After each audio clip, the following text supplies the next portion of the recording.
por mais que a gente está olhando muito a questão da mudança climática, de descarbonizar a nossa matriz energética, a gente tem que olhar muito essa questão da aceitação social, a questão do meio ambiente, do impacto, né, do meio ambiente que a gente vai ter. Então, é realmente um processo difícil de acelerar, né, mas, ao mesmo tempo, ele é muito necessário.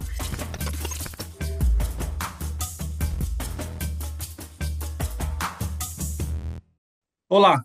No mês de aniversário de 70 anos da Petrobras, uma das principais empresas brasileiras no cenário mundial, a revista Problemas Brasileiros recebe a pesquisadora Adriele Peyer, uma das vozes mais influentes na academia sobre a exploração de petróleo e gás no Brasil. Ela está na Universidade de Amsterdã, dos Países Baixos, onde atua na área de transição energética e desenvolvimento sustentável. Além disso, ela também é pesquisadora do Instituto de Energia e Ambiente da Universidade de São Paulo, a USP, e autora de diversos livros sobre o tema. O último deles foi lançado no Brasil em março desse ano, com o título Energy Transition in Brazil, publicada pela editora alemã Springer. Trielle, muito obrigado por receber a Problemas Brasileiros. Eu que agradeço ao convite, é um privilégio hoje estar aqui falando um pouco mais sobre o papel da Petrobras e os 70 anos de formação dessa empresa. Bom, eu quero começar falando do futuro. Qual é o papel da Petrobras hoje, Driele, em um mundo que discute explorar menos petróleo e investir ao mesmo tempo em energias renováveis? Justamente nessa questão de transição energética atual, né, principalmente dos combustíveis fósseis para as renováveis, está fazendo com que várias empresas, principalmente de petróleo, que a gente chama até de majors, né, estejam mudando a sua característica principal de não produtora, ou não só apenas de não produtora de petróleo, mas para investimentos, por exemplo, em renováveis.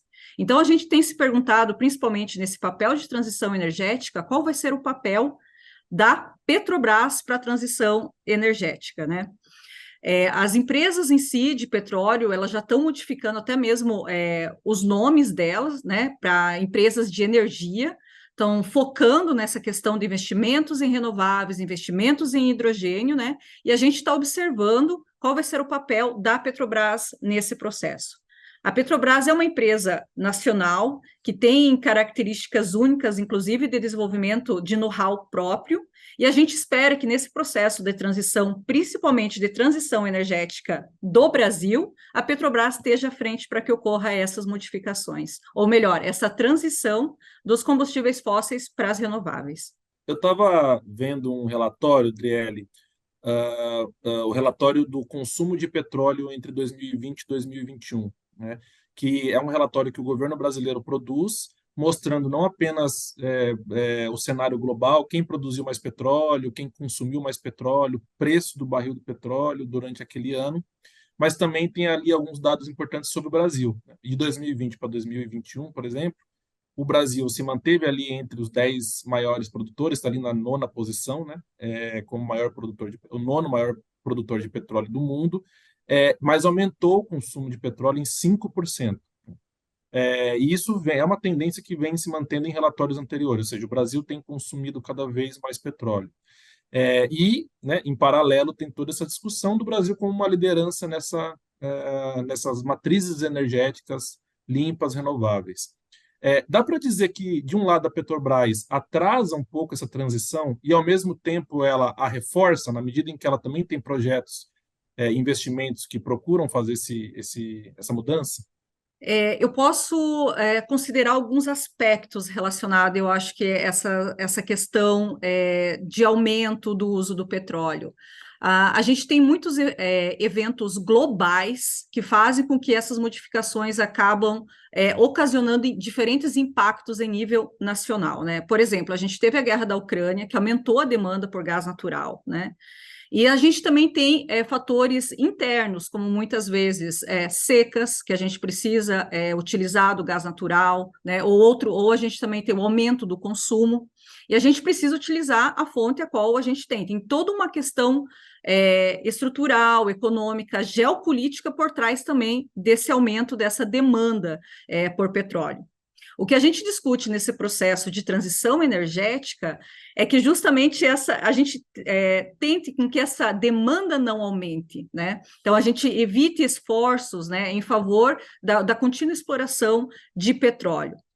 No caso, quando a gente fala de transição, principalmente de uma empresa de petróleo, e no caso da Petrobras em específico, eu falaria que ela está em processo de transformação, né? Ela precisa mudar, inclusive algumas, e já está mudando, a gente está vendo que esse processo está acontecendo, mas de seguir o movimento mundial em relação a um futuro mais sustentável. Uma das características que a Petrobras, inclusive, leva é o próprio nome, né? Petrobras, né? Então a gente assemelha isso muito, a gente assimila isso muito à questão de petróleo, né? Enquanto outras companhias adicionaram a questão de energia, né, no nome, a Petrobras, ainda por carregar esse nome de petróleo, é muito associada com essa questão da exploração do petróleo. E para fazer esse processo de transformação, de transição, ela vai ter que alterar algumas características que são base da história dela, né? A gente está nesse processo justamente de olhar qual vai ser o futuro da Petrobras. A gente está tentando visualizar quais vão ser os caminhos que ela vai seguir, né? Alguns a gente já está observando, como a questão, né, de biorefinarias, hidrogênio, investimentos em renováveis, mas ainda a gente está nesse processo de que realmente a gente comece a querer diminuir, né, o uso de combustíveis fósseis. E isso é muito difícil fazer, porque transições energéticas, elas são graduais, né?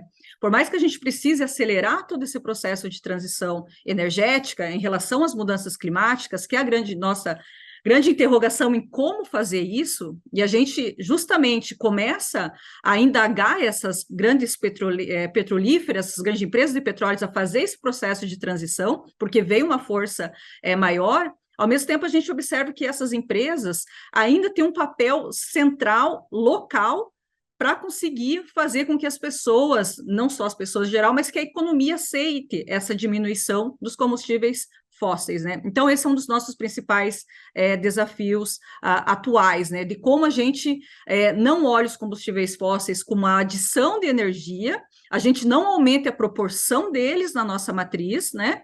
Mas a gente consiga gradualmente substituir eles, porque uma transição energética é justamente isso, a substituição de uma fonte por outra, né? E não apenas a gente adicionar mais diferentes tipos de fonte de energia na matriz em conjunto com os combustíveis fósseis. Então, eu acho que esse é o grande desafio da Petrobras.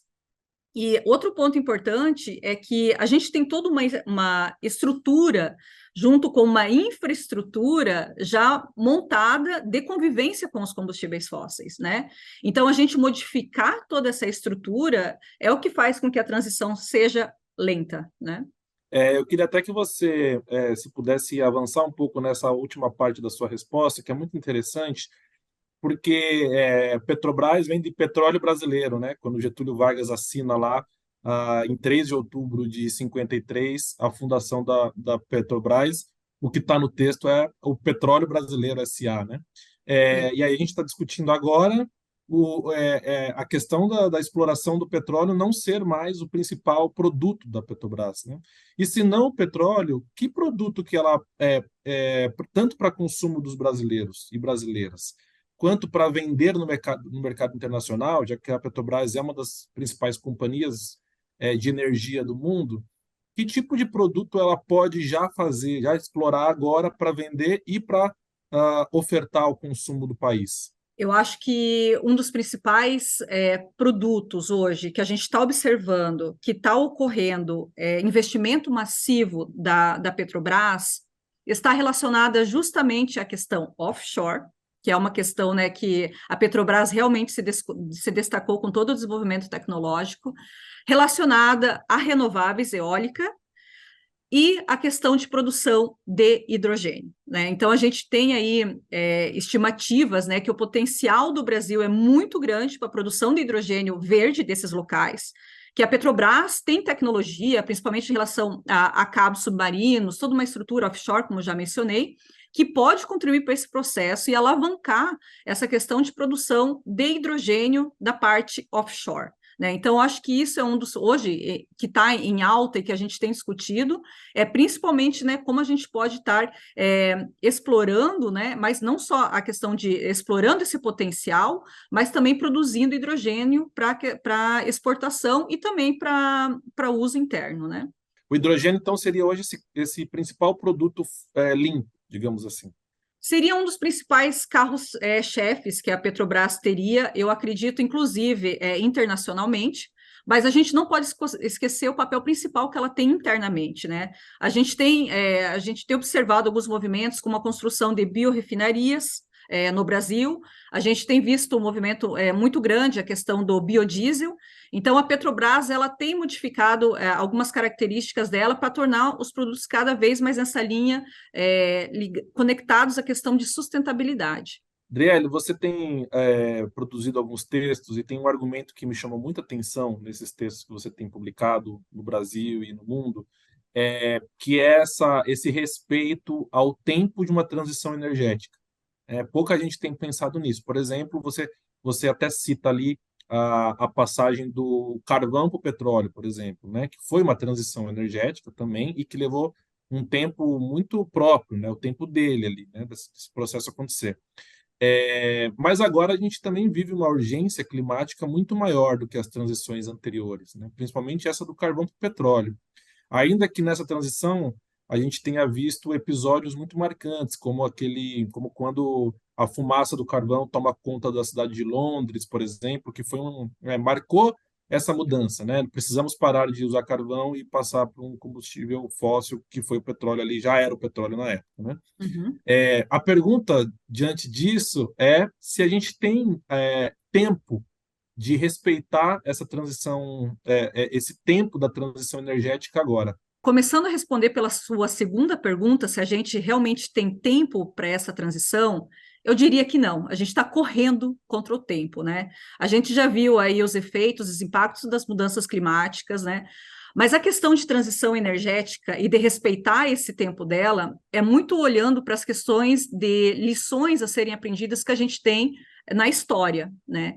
Então, são muitos aspectos que acabam influenciando um processo de transição, né?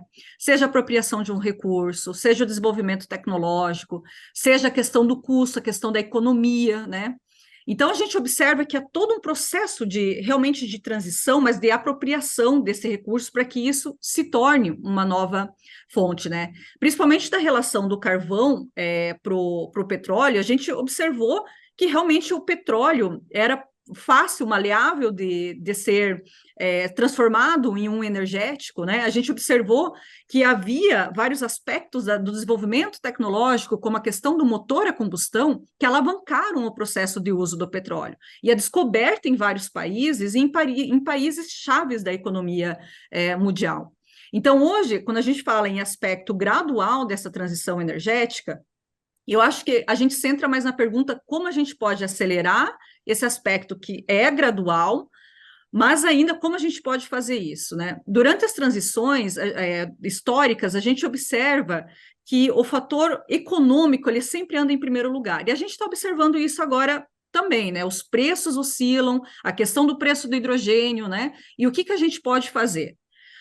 Muito dessa discussão está dentro da discussão também que aborda o desenvolvimento sustentável, que são 3 pilares que envolvem a questão do meio ambiente, a questão social e a questão econômica, e que esses 3 pilares devem caminhar junto nesse processo de transição energética, junto com muita força governamental, políticas públicas e outras coisas com que fazem que essa transição ocorra.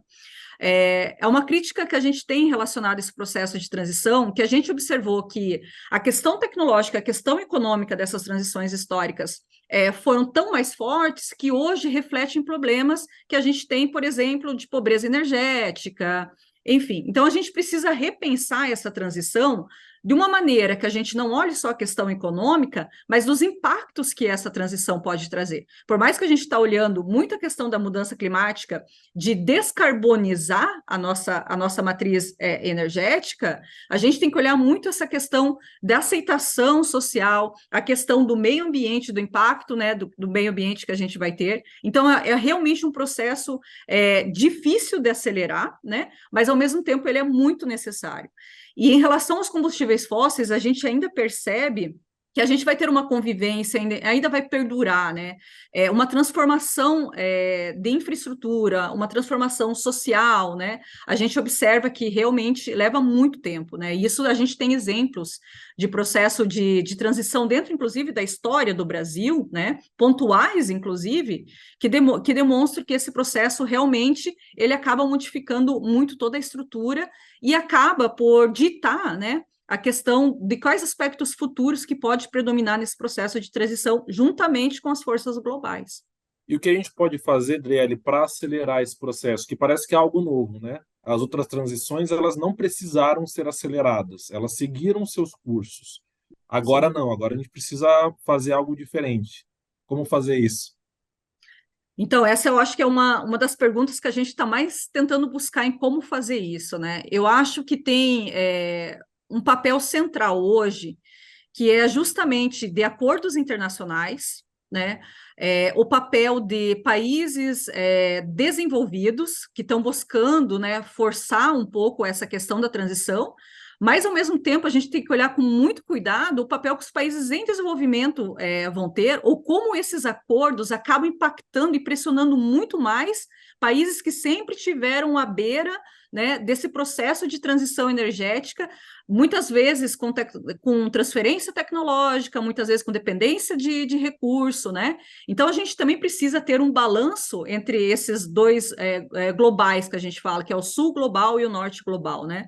Então, a gente precisa aí ter um equilíbrio.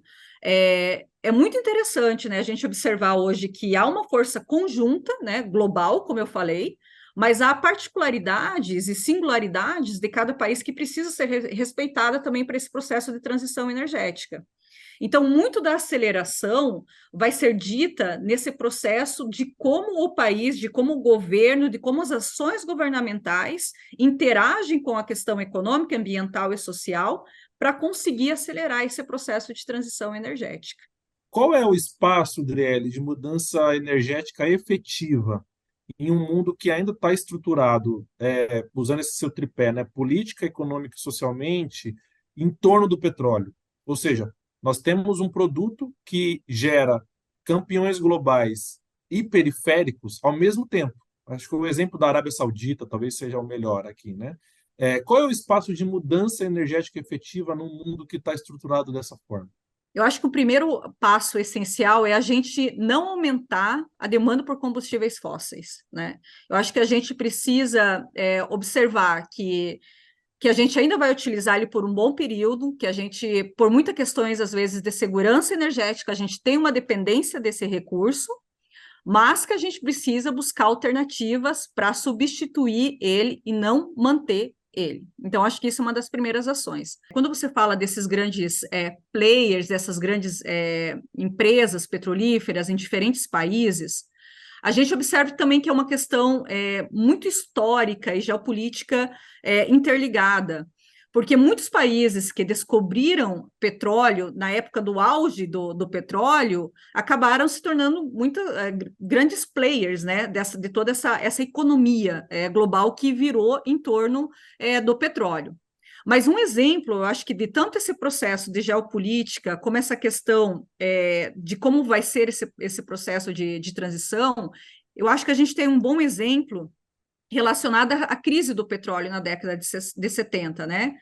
Que ninguém esperava e acabou aí dando um déficit muito grande e aquela necessidade, né, por petróleo e países dependendo, né, os países pararam, o Brasil mesmo só tinha nessa época que aconteceu, gasolina por alguns períodos curtos, direcionado para polícia, ambulância, né, porque realmente ocorreu a escassez da importação de petróleo, né, e acabou sendo discutido o conceito justamente de segurança energética, né, até que ponto que a gente está dependendo de uma única fonte, né, que era, no caso, o petróleo. E a gente começa a ter um pouco esse processo de mix.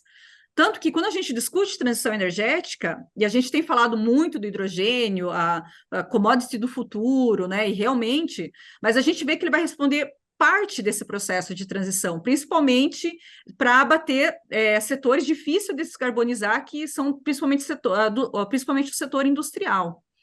Então, se a gente está falando justamente desse papel de transição, o papel da Petrobras nesse processo, é central pensar em como essa dinâmica se construiu, porque é muito interessante observar como isso se consolidou no país, como uma dinâmica, ela acaba se tornando parte desse processo de formação. Um exemplo desse processo é a questão, por exemplo, do uso de diesel em caminhões, né? A gente descobriu petróleo tardiamente no território brasileiro e a gente buscou, de alguma maneira, principalmente relacionada à questão do setor de transportes, de investir em diesel, em caminhões, em alta demanda, principalmente a partir da década de 50, né? O que faz com que todo o setor de transporte relacionado à carga pesada seja diesel. E hoje é um dos setores que a gente mais tem, que a gente tem mais dificuldade no processo de descarbonização. Como a gente vai fazer isso, né? Porque montou toda uma estrutura desde a década de 50, baseada no uso, na potência do caminhão a diesel, né? E que perdura até hoje, que a gente está tentando alternativas de biodiesel. E como a gente sabe, o uso do caminhão, ele acaba sendo por muitos anos e até às vezes muitas décadas, né? Então, fazer uma substituição, talvez, né, não do tipo de combustível que você utiliza no caminhão, você acaba mudando também toda uma estrutura no território, porque você precisa construir postos de abastecimento, você precisa ter oficinas mecânicas para isso, né? Fora uma questão também de subsídio. Então, passar por esse processo de transição, que a Petrobras, nesse caso, está à frente, né, mexe com toda uma dinâmica nacional. Bom, entrando então aqui nas discussões do Brasil e da Petrobras, por consequência, o Brasil parece querer agora encabeçar esse processo de transição energética do mundo. É uma agenda brasileira. Qual é a margem de crescimento geopolítico da Petrobras nesse campo, DL? Você vê a empresa fazendo movimentos nessa direção já? Eu acho que a gente volta principalmente ao exemplo do hidrogênio, nesse caso em específico, né? E não só desse movimento geopolítico, mas eu acredito que até o desenvolvimento e o know-how que a Petrobras construiu nesse processo offshore pode contribuir para o desenvolvimento de outras tecnologias nesse processo de transição tecnológica, inclusive tecnologias de baixo carbono, né?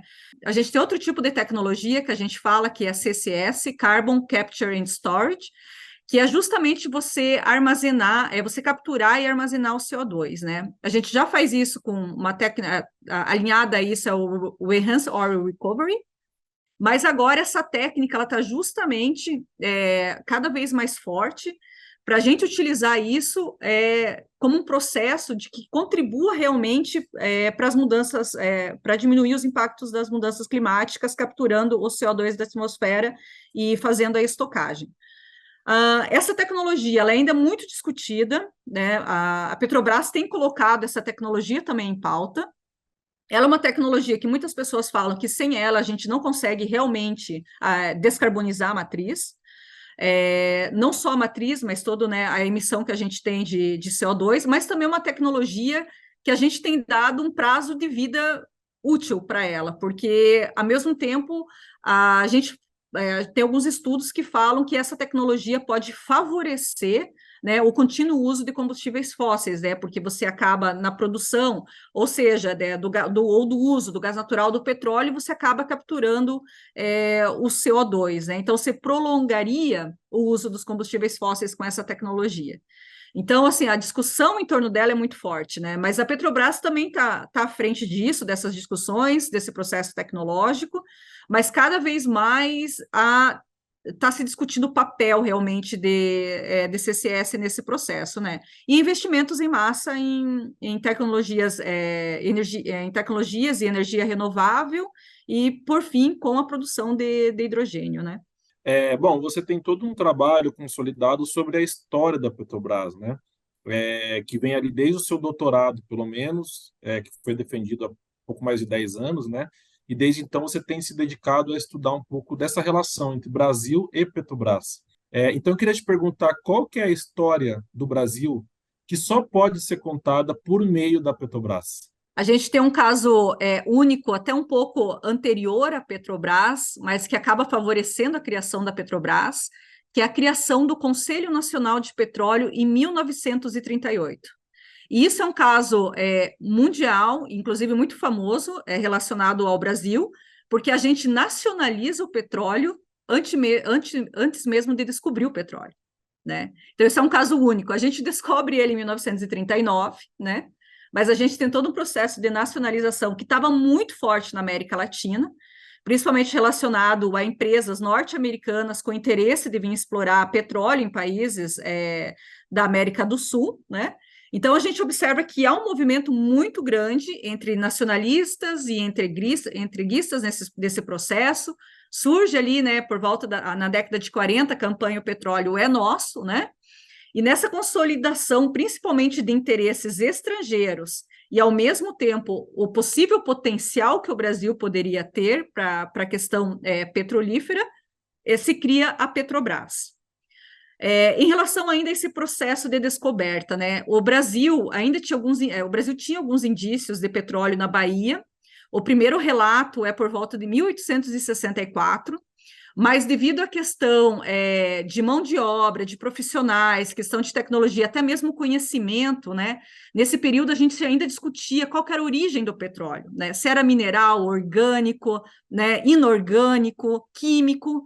Então ainda estava se descobrindo qual que era a origem do petróleo, mas não só isso, para que o petróleo servia, né?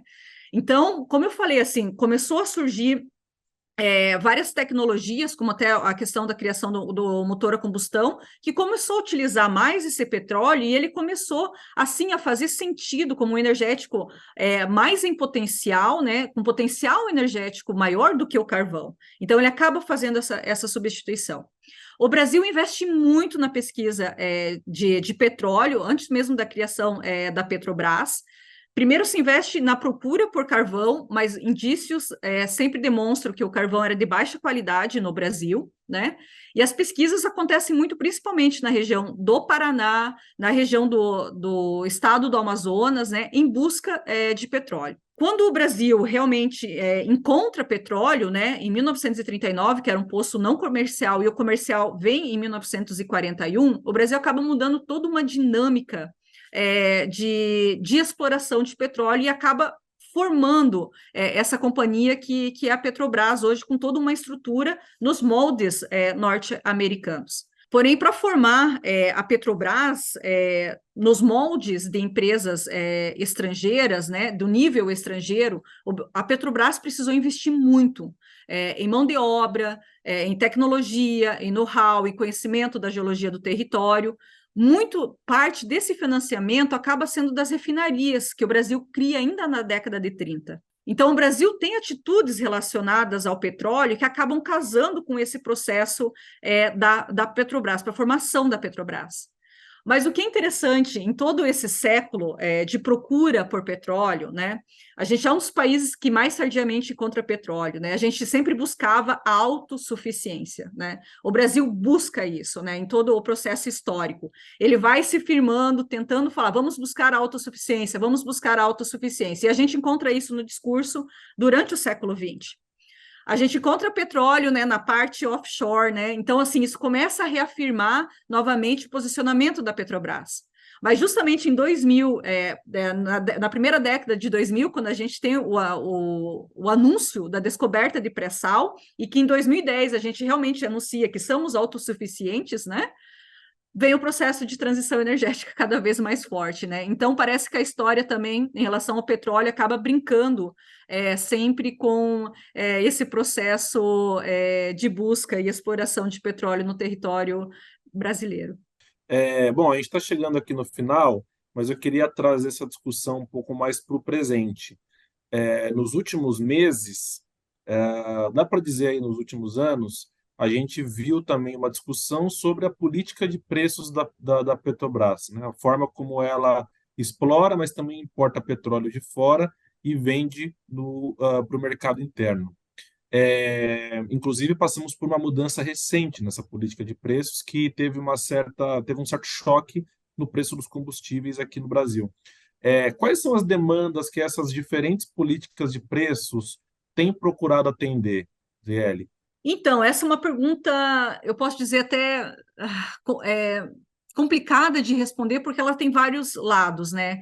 A gente tem uma questão já política, a gente tem uma questão econômica de variação de preço, a gente tem fatores externos que acabam fazendo com que oscile essa questão do preço, né? Então, a gente acaba meio que ficando muito à mercê do que vai acontecer para a gente imaginar qual que vai ser esse processo de demanda, né? A gente observou que por mais que o preço da gasolina, o preço do diesel aumentasse, as pessoas não estavam deixando de usar o meio de transporte delas, né? Então isso acaba sendo um pouco sério também, né? Porque você vê que o principal meio de transporte ainda depende, não temos, por exemplo, modal de transporte, que podemos utilizar cada vez mais trem, cada vez mais metrô, dependendo da cidade, né? A gente falta um pouco dessa questão de modal de transporte mais integrado no Brasil, e acontece ter a variação do preço e é o consumidor que acaba pagando por esse preço, né? Então, relacionado a isso, eu acho que a dinâmica da Petrobras, ela entra agora muito em discussão, não somente pelo lado do aumento ou diminuição do preço, mas também o lado de outras ações ou políticas, como agora a gente teve o lançamento do combustível do futuro, né, para a questão até mesmo da aviação, mas como que isso anda, né? Como a gente consegue andar no processo de transição que o preço, né, não impacta tanto o consumidor, né? Porque ao mesmo tempo a gente vai ter esse processo de transição energética de alguma forma. E os impactos dessas crises institucionais mais recentes, né? A Petrobras fez parte, por exemplo, das investigações da Lava Jato e teve um escândalo próprio, né? O Brasil gosta de sempre colocar a língua portuguesa, como ela é dita no Brasil, sempre coloca essas coisas no aumentativo, né? É o caso do Petrolão, por exemplo. O quanto que para citar esses dois, mas vários outros episódios que foram acontecendo aí nos últimos anos, como eles impactaram a empresa? Em relação a isso, a essas observações, eu considero que tanto o processo de lava-jato, corrupção, eles acabaram mexendo um pouco com o sentimento nacionalista das pessoas, principalmente as pessoas que viram a consolidação da Petrobras, né? O que acaba deixando isso, as pessoas, acho que um tanto desacreditadas nesse potencial, mas, ao mesmo tempo, volta-se ao passado e vê a construção que a Petrobras foi. O que se lamenta é que tenha acontecido esse desvio, né?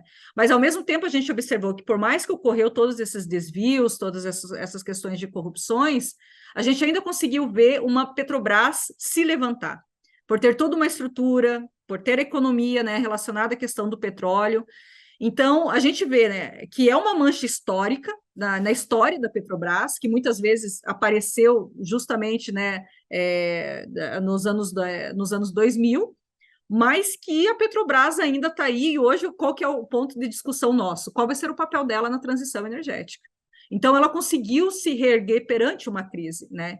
E eu falo assim muito que eu acho que está muito relacionado a algumas gerações que fizeram parte desse processo do que a Petrobras era, ou melhor, tem sido durante esses 70 anos, né? Porque ela acaba sendo um exemplo de construção de uma grande empresa com know-how próprio, né? Isso é curioso, porque dá para pensar em como episódios diferentes da Petrobras foram atravessando as gerações brasileiras, né? Então, você tem uma geração que viu ela nascer, Depois você tem uma outra que viu ela passar pela crise do petróleo ali em 73, a consolidação dela como uma grande empresa mundial, global. Depois acho que a minha geração, né, que é a geração que viu o pré-sal, e agora tem uma nova geração que está vendo esse grande dilema, né, de uma petrolífera de porte global que ao mesmo tempo precisa parar de explorar o seu principal produto, que está no seu nome, inclusive, né, que é o petróleo. Driele, para terminar essa entrevista, já te agradecendo novamente, queria fazer uma conjectura. Como você vê a Petrobras nos próximos 70 anos? Eu tenho trabalhado com o tema petróleo nos últimos 15 anos. Eu acho que quase toda a minha carreira o petróleo percorreu as minhas pesquisas acadêmicas, né? E agora, justamente, né, eu estou estudando esse processo de transição. Mas olhando um pouco para essa questão do Brasil e de formação da Petrobras e o papel da Petrobras, né? Eu acredito que os movimentos recentes que a Petrobras tem tomado, e por conta todo do histórico de potencial de know-how que ela já desenvolveu, principalmente na área offshore, eu vejo que é possível uma integração muito grande desse processo e cada vez mais a Petrobras atuante como uma empresa que pode sim contribuir para a transição energética, caso ela queira. O que eu menciono é que a Petrobras, por mais que seja um símbolo nacional, né, teve todo um processo de modernização, é uma empresa única, né, tem toda a sua singularidade no Brasil, é um exemplo, né, eu considero ela um exemplo até histórico, né, de desenvolvimento, mas que ela é um braço desse processo de transição, né, é um aspecto desse processo de transição. Então, a gente precisa unir o que a Petrobras pode trazer de melhor com políticas públicas, com o desenvolvimento de outras tecnologias, processo de inovação, né? A questão ambiental, social, econômica, a gente deve olhar, né, para integrar isso cada vez mais. Então, eu vejo ela como um braço importante desse processo de transição energética para o Brasil. Considero fundamental, mas a gente precisa também olhar toda a questão nacional que engloba esse processo. Mas, com certeza, eu acho que as décadas que seguem, a Petrobras tem um grande know-how, um grande processo aí de inovação que pode servir novamente de inspiração, como ela foi em anos anteriores, décadas anteriores, em outros assuntos mais relacionados a petróleo. Bom, os próximos anos vão ser fundamentais para a gente saber se ela vai ter condição de liderar esse processo e, se tiver sucesso, o Brasil também vai ter condições de colocar, de implementar essa sua agenda e consolidar a sua posição de liderança global na transição energética, nas energias renováveis. Bom, recebemos aqui Driele Peyer, que é pesquisadora da Universidade de Amsterdã, nos Países Baixos, e também pesquisadora do Instituto de Energia e Meio Ambiente da USP. Driele, muito obrigado pela entrevista. Eu que agradeço e foi ótimo ter falado um pouco do papel da Petrobras nessa questão de transição energética. Obrigada.